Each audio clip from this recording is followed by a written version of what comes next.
Hey, this is Sam. Welcome to BNS About Movies. Buckle up because this episode has a ton of movies. Every June, the website F This Movie does Junesploitation, where they have 30 different prompts. This is the fourth year I've done it. I'm going to hit you with the first 10 movies. Throughout the month, we'll be covering the other ones. So let's get through them. June 1st was Roger Corman tribute. I did two movies for this day. The first is Not of This Earth from 1967.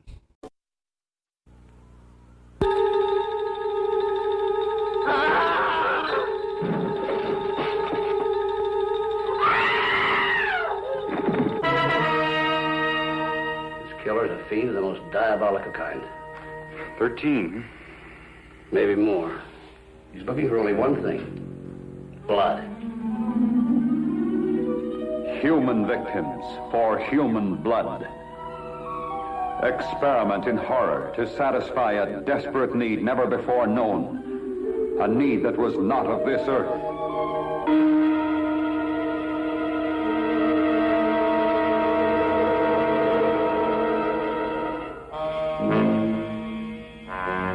From outer space he came to destroy the people of this planet, leaving in his path of doom a trail of terror.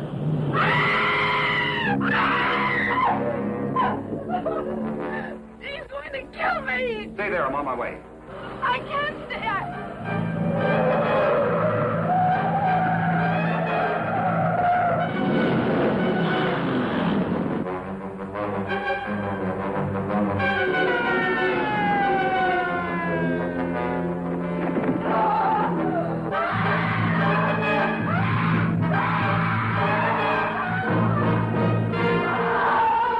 At 67 minutes, this movie was made to be shown with Attack of the Crab Monsters.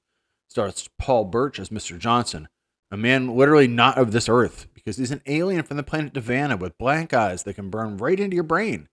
If you start to like him, remember that he starts the movie by removing the blood of a teenage girl with some tubes that he keeps in his attaché case. His planet's dying from the end of a nuclear war that's turned everyone's blood into dust. I get it. I just cleaned out my basement yesterday. Now, as he waits in Los Angeles, Mr. Johnson is attempting to solve these issues and grab Earthling blood to do it. He has a houseboy named Jeremy, played by Jonathan Hayes, and he hires away nurse Nadine Story, Beverly Garland, from a man he has hypnotized, Dr. F.W. Rochelle, played by William Roerick. The police are starting to wonder, is there a vampire killer? Mr. Johnson's just trying to stay alive. So look out anyone like Dick Miller is a vacuum salesman who comes to his home. Soon another alien, Annalie Carroll, shows up, but her blood becomes laced with rabies. She's not the last, as even though Johnson, spoiler warning, perishes in a car crash, a police siren being too much for his alien ears, another alien that looks just like him shows up on his grave. Roger Corman, who directed this, and Charles B. Griffith, who wrote the screenplay with Mark Hanna, worked together quite a bit. Griffith said it all started with this X-ray eyes business. Most of Roger's themes get established right in the beginning. Whatever worked, he'd come and take again, and a lot of things got used over and over. During the production of Not of This Earth, I was married to a nurse, and she helped me do a lot of the medical research. I remember how we cured cancer in that script. Somehow the film was a mess when it was finished. As for Birch, he had no fun making this movie, as he had to wear painful, full, hard-eye contacts all day, as Corman wanted to shoot whenever he wanted with no prep. He was so upset that he left before filming was done, so in some shots, that's a fake Shemp, Lyle Littell, and not him. Before he left the set, Birch told Corman, "I am an actor, and I don't need this stuff. The hell with it all. Goodbye." This has been remade twice, once by Jim Wynorski with Tracy Lords as Nadine in 1988. Wynorski had made Roger Corman a bet that he could remake the 57 movie with the same budget and schedule 30 years later. And in 1995, directed by Terrence H. Winkless as part of the Roger Corman Presents series. If you watch this on TV in the 60s, or some cuts you'll see online, there are 3 more minutes added by Herbert L. Strock after the credits, and there's a new voiceover. There are also 3 new scenes that were extended and some theatrical prints. You can really pick them up because it's crazy. They last a long time. I decided to go for extra credit and also do Sorority Girl from 1957.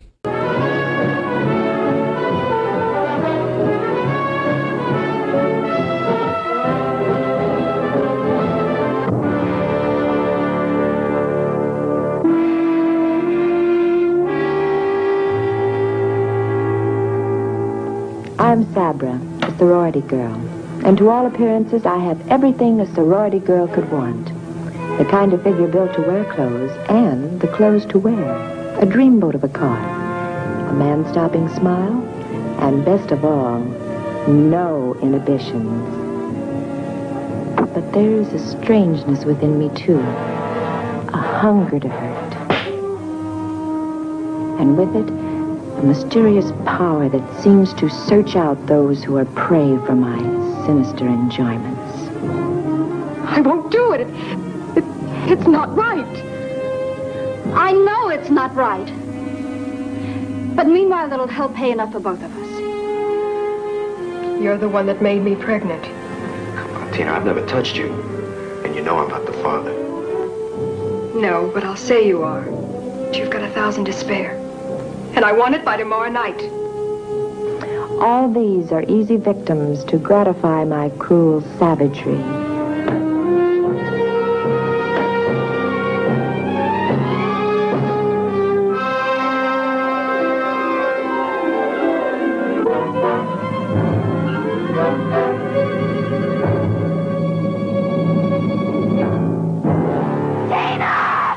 She's gonna jump!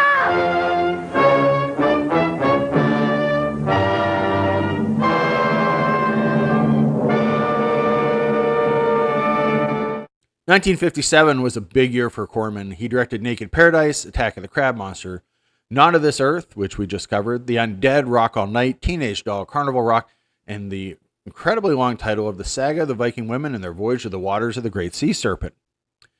This film played with Edward L. Cahn's Motorcycle Gang, which was a remake of his earlier and some would say better film Drag Strip Girl, distributed by AIP, American International Pictures. Susan Cabot was a contract actress for Universal that appreciated getting to play roles she never would have got to do otherwise, thanks to Corman. She's also in the aforementioned The Saga of the Viking Women, Carnival Rocks, War of the Satellites, Machine Gun Kelly, and perhaps most famously, The Wasp Woman. She had an incredibly rough life. She was raised in 8 different foster homes, abused in many of them, which led to late life PTSD. Her mother was also institutionalized, and she may have inherited some of her mental illness. She married her first husband before she was 18 just to escape. It eventually came to Hollywood, where she would act in many westerns and date King Hussein of Jordan. Later in life, as she fell into mental illness and hoarding, even her psychologist would say their sessions were emotionally draining. One night, she woke her son, who had dwarfism and suffered pituitary gland problems, and attacked him with both a scalpel and a weightlifting bar. Confused, he took the bar from her and beat her to death. He originally told police she was attacked by a man in a ninja mask, as no one understood mental problems in 1986. Eventually, he was put on probation after spending 2.5 years in jail. Back to happier things. Written by Leah Lieberman and Ed Waters for AIP, Corman didn't like the script. It features Cabot as Sabra Turner, a rich girl who feels like her mother doesn't care about her. She can't help herself as she hurts everyone around her, like trying to steal her friend Rita's boyfriend Mort, played by Dick Miller, and forcing a heavier pledge named Ellie, played by Barbara Cohen, to do sit-ups in order to be thin. When Tina doesn't listen, she gets paddled, and yeah, this is exploitation, so does not only Sabra love paddling her, Tina does too. And when Mort won't give in, she finds a pregnant waitress named Teen, played by June Kennedy, to blackmail him. None of it ends well, as must happen in many a teen movie. Sabra is a psychopath. The opening credits are insane. They're all kind of drawings of her being away from the crowd. And in the end, all she can do after all the trauma she's caused is walk into the ocean and drown herself. Today, she'd probably get over this and be a CEO.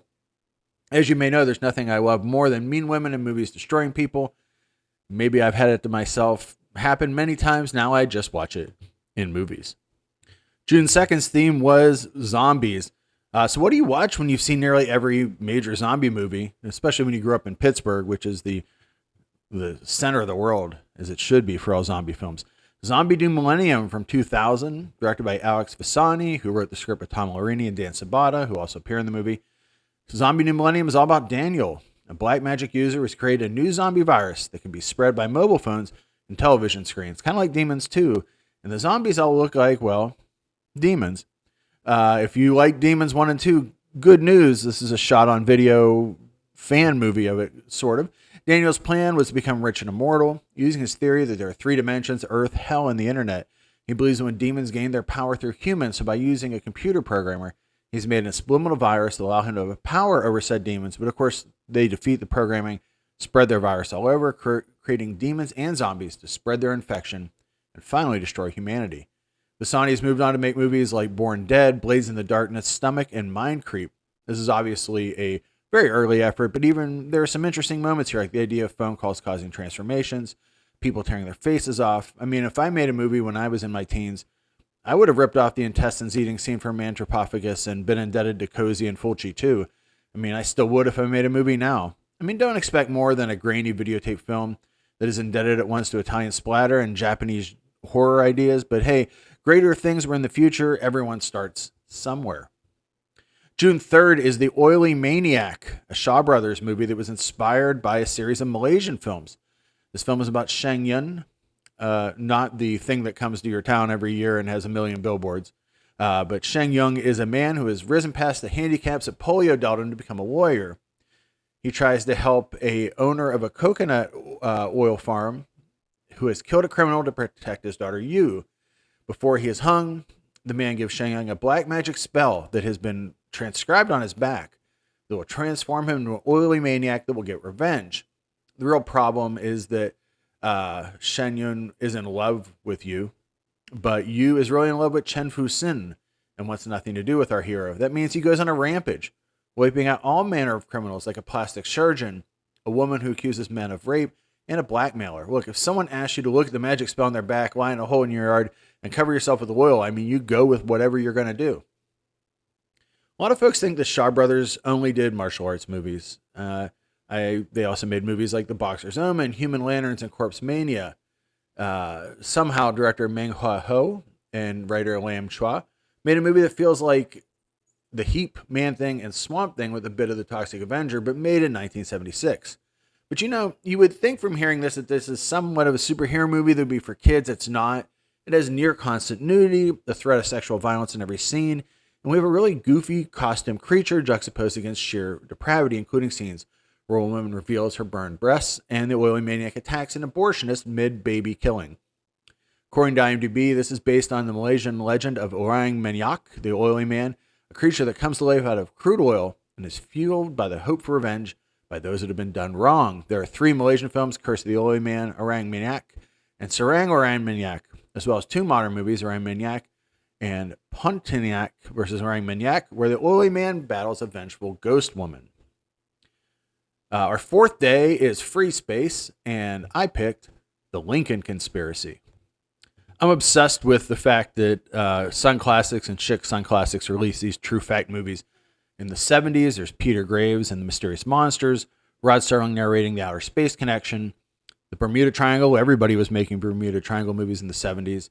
The Religious Strangeness of In Search of Noah's Ark and In Search of Historic Jesus, The Amazing World of Psychic Phenomena, and 2 near-death movies, Beyond and Back and Beyond Dream's Door, as well as Encounter with Disaster, and 2 that I'd never been able to find.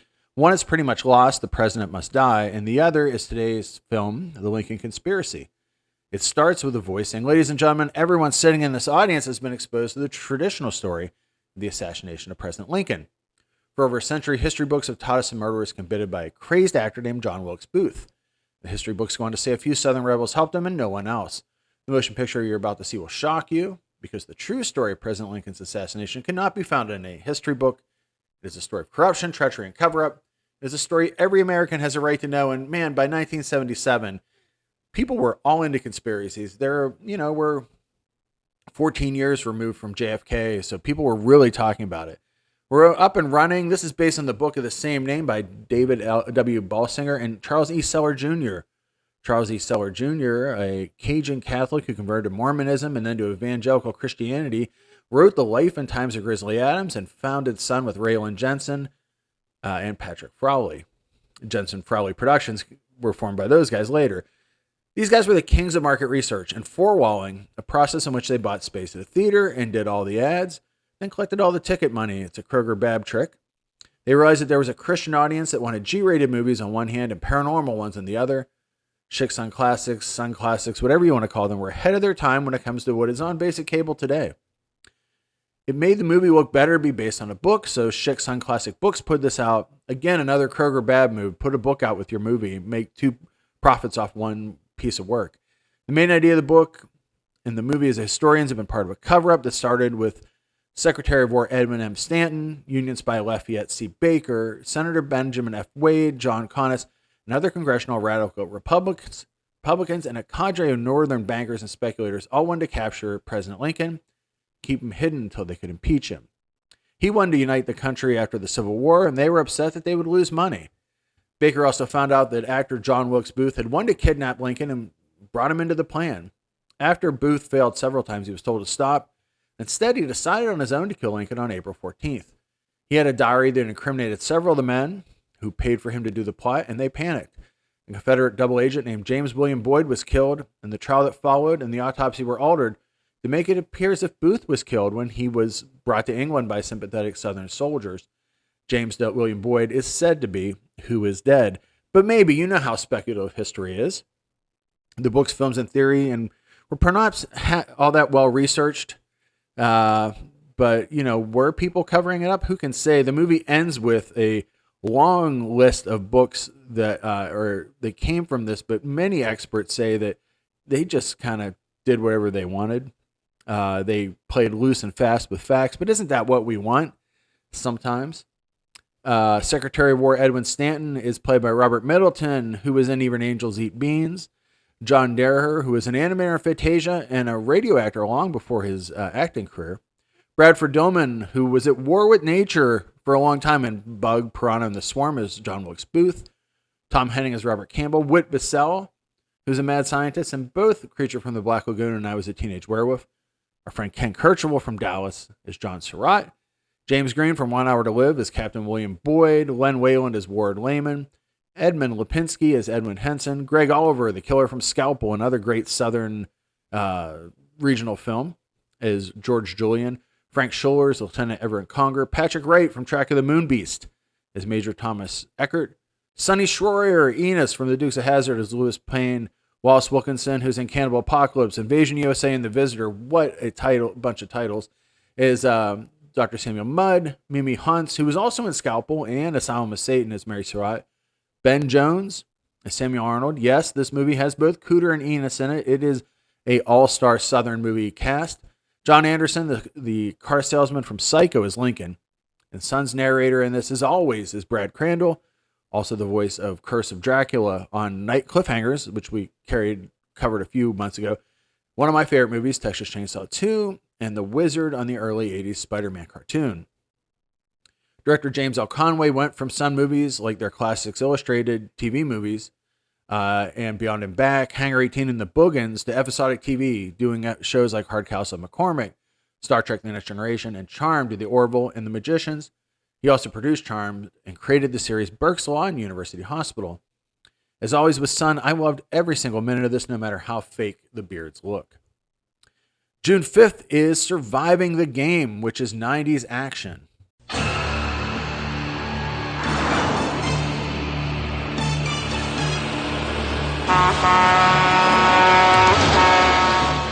Why would you want to kill yourself? Maybe I like the idea of choosing when I die instead of having somebody else choose for me. If someone offered you a good job, would you be interested? What kind of job are you talking about? We need someone to help us with our hunts out in the wilderness. Are you sure about this one? Oh, I'm sure. Has he got courage? Gentlemen, I would like you to meet our new hunting guide, Mason. Here's a toast to the hunters and a prayer for the hunted. The hunt begins now. You gained again! Just let me get the door for you. Go. We're not really gonna hunt him, are we? He's nothing. He's less than nothing. Come on, Mason! Don't take any part in this. I want you! Think. If you make it to civilization, you live. If you don't, maybe God will have mercy.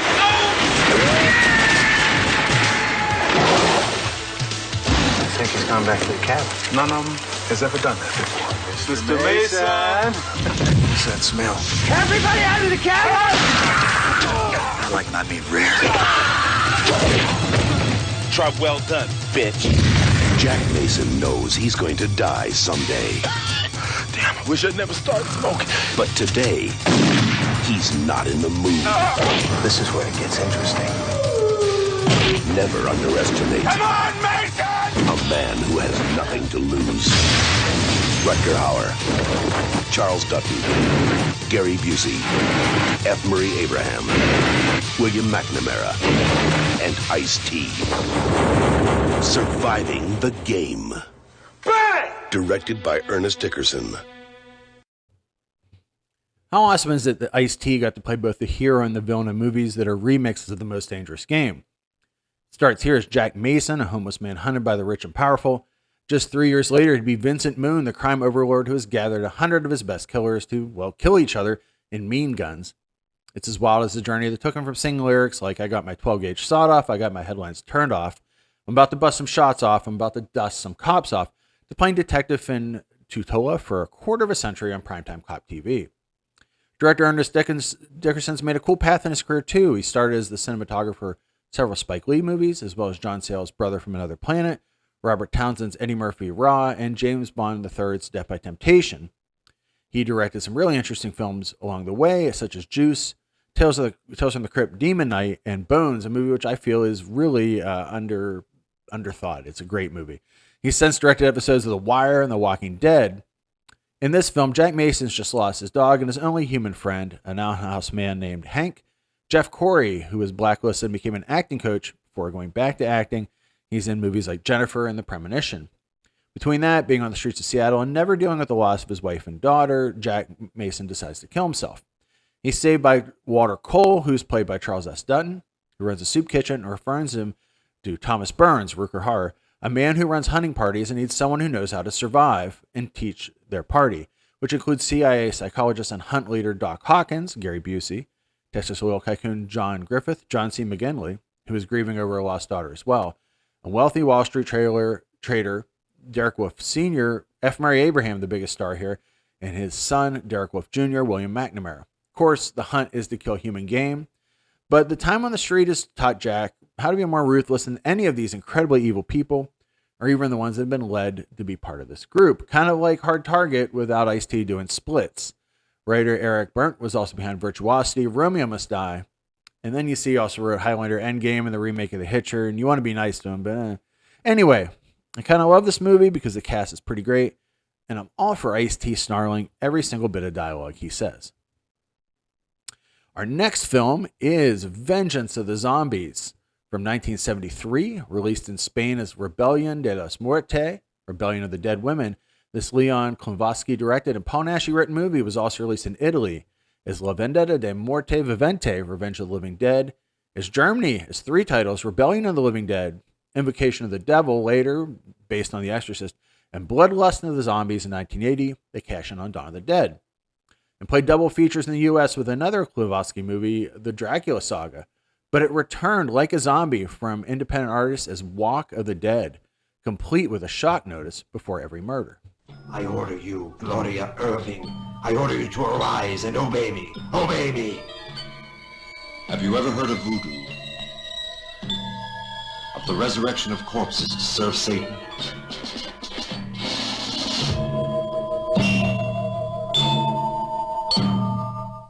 Drops of human blood. Corpses that have disappeared. Voodoo. Voodoo. Hawkins, here in London, someone is resurrecting corpses, creating zombies.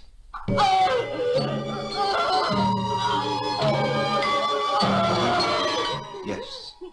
Zombies to wreak vengeance. Zombies which murder, which torment, which kill.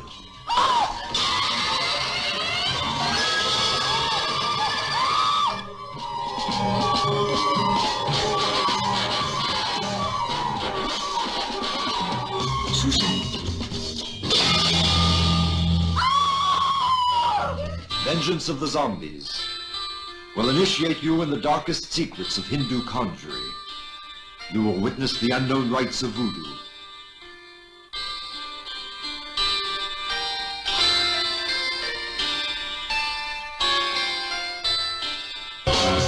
In an orgy of blood and horror.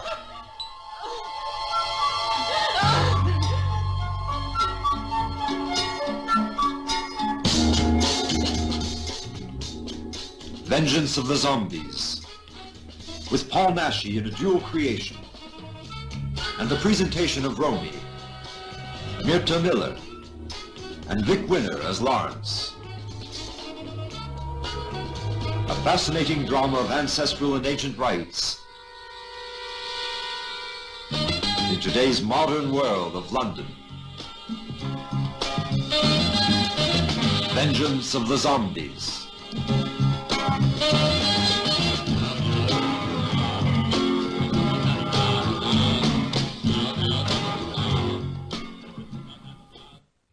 This was also one of the dogs of the week for Siskel and Ebert when it was re-released in 1980.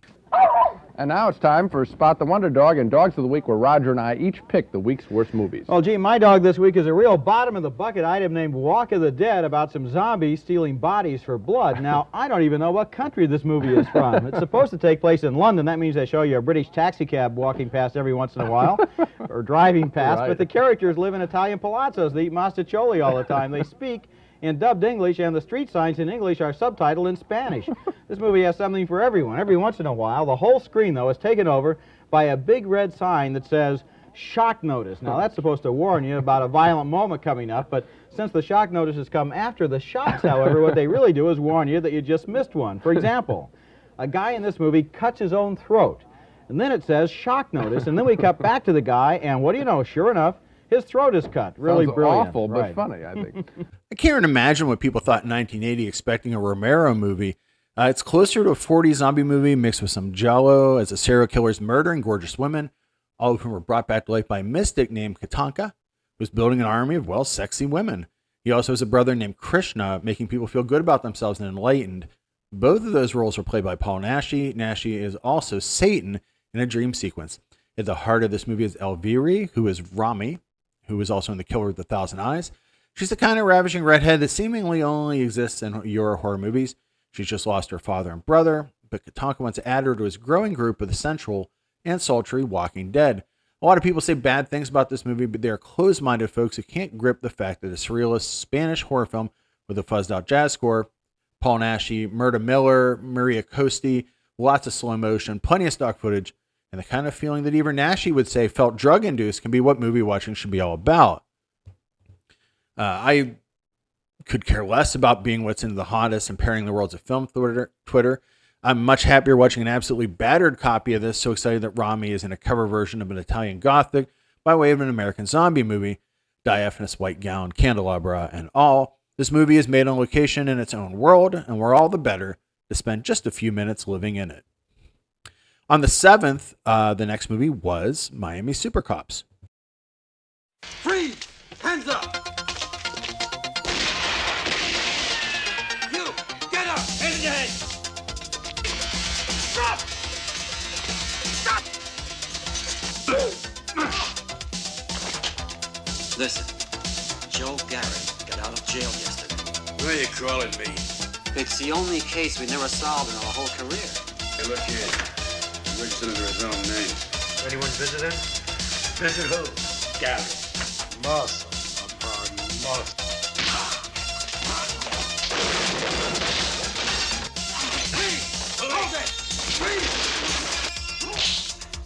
Let's give him a hand.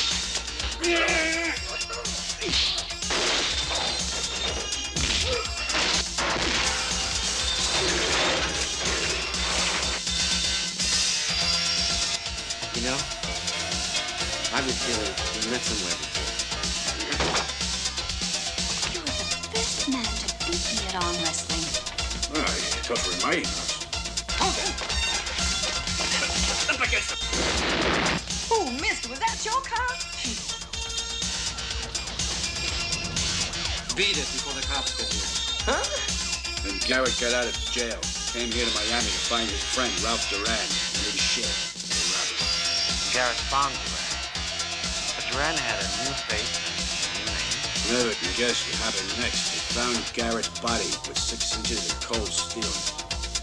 And we're convinced that Ralph Duran lives in this mansion and is sitting in front of us.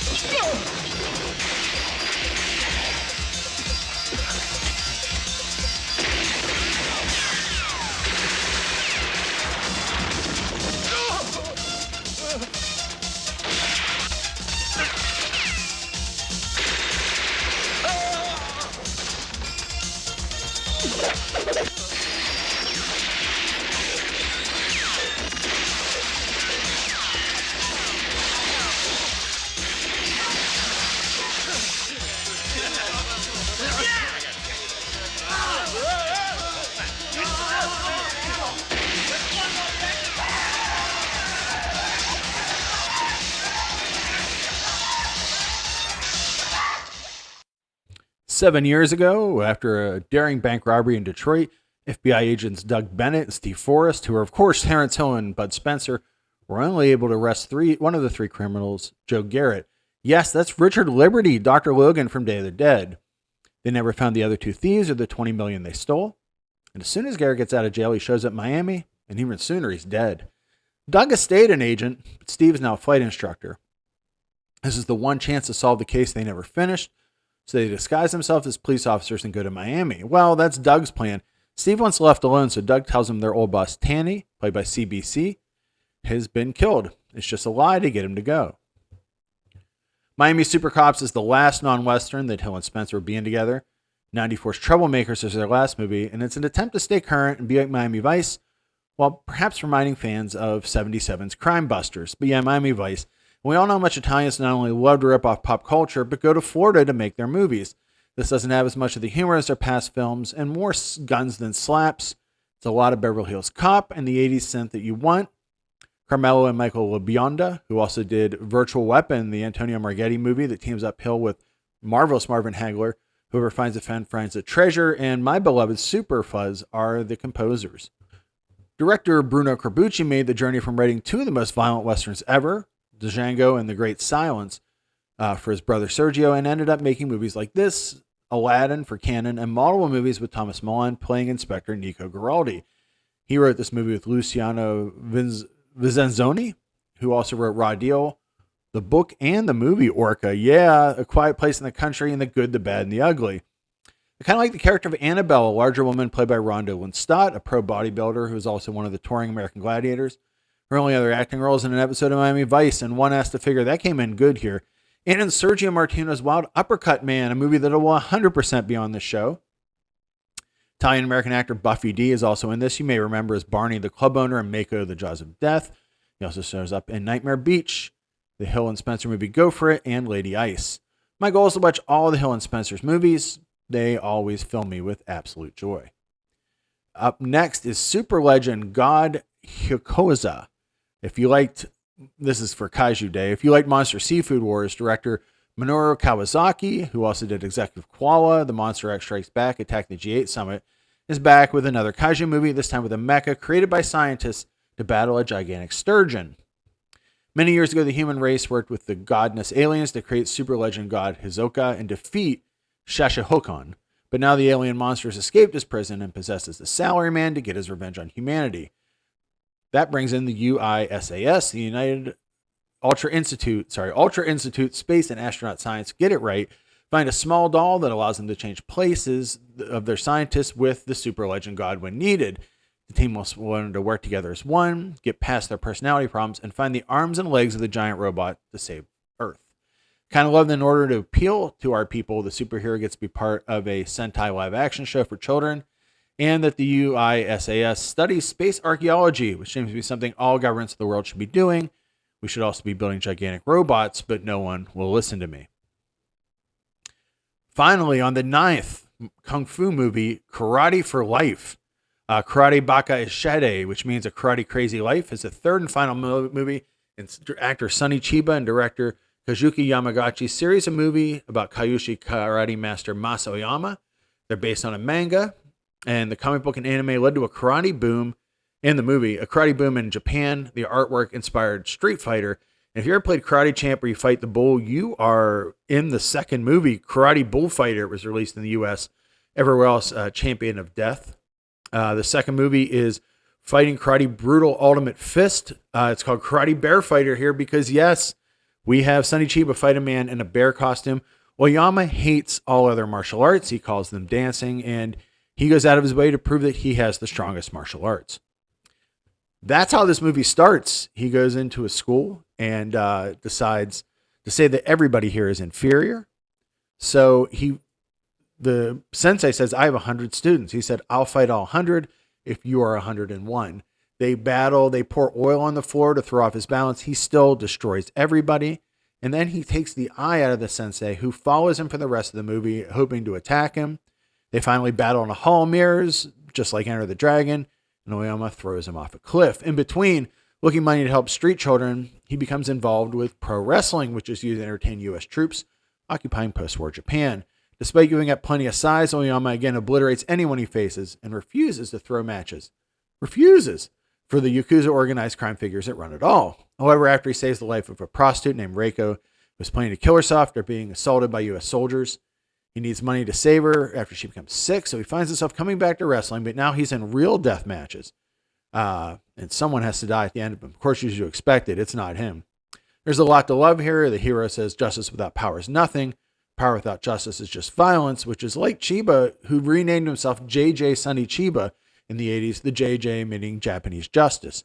Depressing scenes where each name of each hold appears on the screen dynamically as if they were Shaw Brothers' secret techniques. If you hate pro wrestling, you may want to fast forward for a bit, but this movie actually has a real pro wrestler in its cast, Mr. Chin.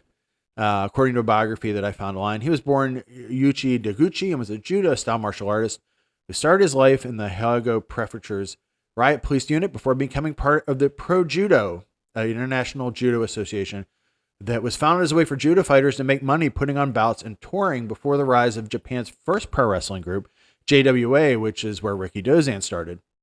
After that, Deguchi joined All Japan Pro Wrestling Association, an Osaka-based group, the first to air pro wrestling on Japanese television. Mostly American soldiers portrayed the heels, other than one man named P.Y. Chong, a.k.a. Harold Watanabe, a.k.a. Memphis legend Tojo Yamamoto, which makes sense because later in his career, he renamed Phil Hickerson P.Y. Chu Hai.